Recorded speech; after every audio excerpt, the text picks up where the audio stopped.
सांगायला येत नाही. बहरजी नाईक यांच्या बायकोला देखील त्यांना त्यांचं घर बसल्या जागेवरती वेगवेगळे 7 वेषांतर बनले. 18 वर्षांचा त्यावेळेस देवाच्या दरबारामध्ये जाऊन त्यांच्या दाढीला देखील हात लावून आले. मग गाव उशिराने काय चालला नसते, म्हणजे गाव किल्ल्यांची माहिती भेटायची, तिथे येऊन खाली सांगितली जायची. बहरजी नाईक आणि महाराज दोघे जण चर्चा करू शकतात एवढाच एक रूम आहे. समोर ते असलेला एक मनोरा पाहायला भेटतो ना, त्याला अष्टकोनी मनोरे. आपल्या महाराजांच्या राजवाड्याची सज्जा गॅलरी, आताच्या काळात बाल्कनी म्हटली जाते ना, तशी ती बाल्कनी. आपले महाराज त्या ठिकाणावरती हवा करता यायची. समोर आपल्याला एक चौकोनी रूम पाहायला भेटतो ना, त्याला टांगसाल असं म्हटलं जातं. टांगसाल म्हटलं तर मी जगाची राजमुद्रा, मुद्राने होण ढबू पैसा त्या ठिकाणावरती छपाई केली जाईल. आताच्या काळात आपली तर रिझर्व्ह बँक आहे ना, पहिली स्वराज्याची ती रिझर्व्ह बँक. आताच्या आपल्या एक रुपयावरती काय छपाई केली जाते? सत्यमेव जयते. त्यावेळेस आपल्या महाराजांची राजमुद्रा छपाई केली जायची. ही राजमुद्रा अशी होती की प्रतिपचंद्र लेखेव वर्धिष्ठ विष्णू वंदिता शहास्त्रवशा मुद्रा भद्रा राजते. याचा अर्थ असा होतो की प्रतिक्रियेचा चंद्र जसा पुढेप्रमाणे वाढत जातो, तसं शहाजी राजांचे पुत्र छत्रपती शिवाजी राजे यांचं हिंदवी स्वराज्य हे कलेकलेने वाढत जातं. त्या मागची राजमुद्रा त्या ठिकाणावरती छपाई केली जायची. मग त्याला टाकसाल असं म्हटलं जातं. खालच्या साईडला आपल्याला 2 स्तंभ पाहायला भेटले. एकाचं नाव आहे विजय स्तंभ, दुसऱ्याचं नाव आहे सप्त मनोरे.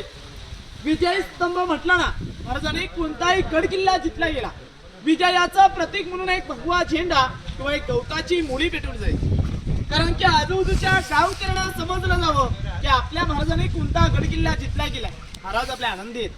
दुसरा सप्त मनोरे, ज्या महाराजांच्या ज्या राण्या होत्या त्या या ठिकाणावरती हवा करता यायच्या, म्हणून त्याला सप्त मनोरे असं म्हटलं जातं. विजय स्तंभातले एकावेक असा 5 मजली इमारत होता.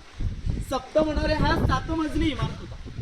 ज्यावेळेस गडावरती हल्ला झाला, हे सर्व उद्ध्वस्त झाले. गडावरती हल्ला कुणी केला? इंग्रजांचे 2 अधिकारी, कर्नल पॉटर आणि मेजर हॉल या 2 इंग्रजाने खालच्या साईडला एक पोटल्याचा डोंगर आहे, त्या पोटल्याच्या डोंगरावनी 10 मे 1818 ला तोफांचा मारा वरच्या साईडच्या दारूच्या कोठारावरती केला. दारू म्हणजे बारूदगोला बनण्याचं कोठार असतं. दारूचा सगळा स्फोट झाला गेला. तो रायगड इतिहासाच्या नोंदीप्रमाणे टोटल 11 ते 12 दिवस झाले.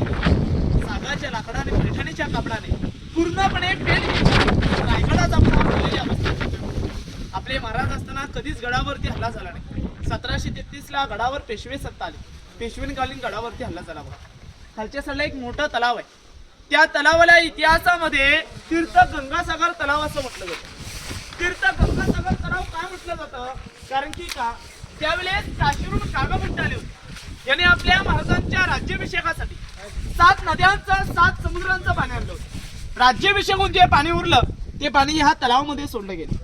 पाणी टाकताना एक छोटीशी एक कविता रचली. ती कविता अशी आहे: गंगा यमुना आणि नर्मदा यांच्या आल्या साऱ्या बहिणी, आणले 7 नद्यांचे 7 समुद्रांचे पाणी, जलेले झाले तीर्थांचे घरे, नाव तयाचे तीर्थ गंगासागर.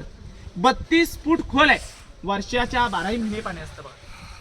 त्या रायगड किल्ल्याचं एक एवढं वैभव आहे की गडावरती 2 वर्षे पाऊस नाही पडला तरी गडावर पाण्याची टंचाई येत नाही.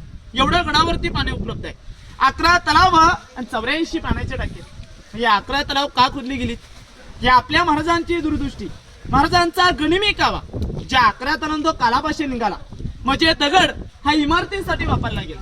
उतरत्या भागाला खड्डा पडला, त्याला आडवी भिंत बांधली गेली. स्वदेश होण्याची स्कीम आहे बघा. पाणी अडवा पाणी जिरवा आपल्या महाराजांनी तर 350 वर्षापूर्वीच राबून ठेवली होती.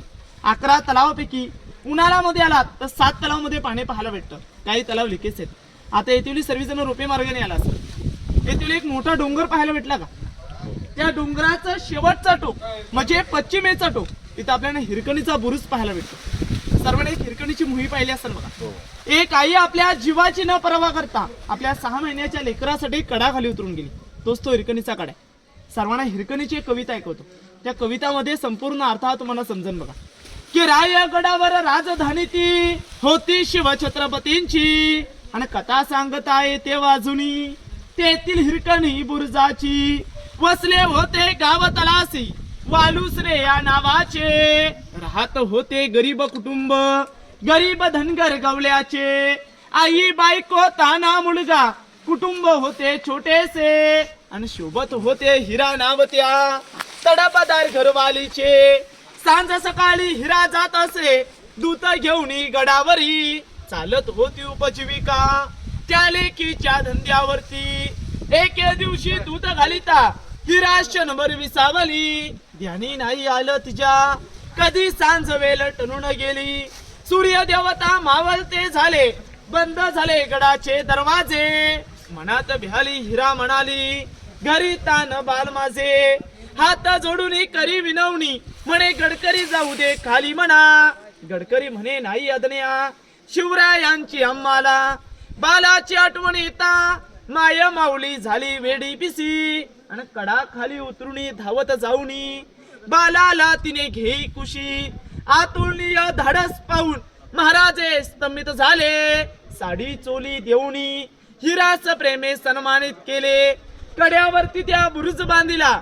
साक्षाईच्या प्रेमाची आणि कथा सांगता येते वाजुनी तेथील हिरकणी बुरुजाची कथा सांगता येते वाजुनी तेथील हिरकणी बुरुजाची अशी ती कविता होती बघा आपल्या बालासाठी त्याने आपल्या जीवाची न पर्वा करता तो कडाखाली उतरून गेली बघा पुढे आपण महाराजांचा राज दरबार पाहायला जाऊया.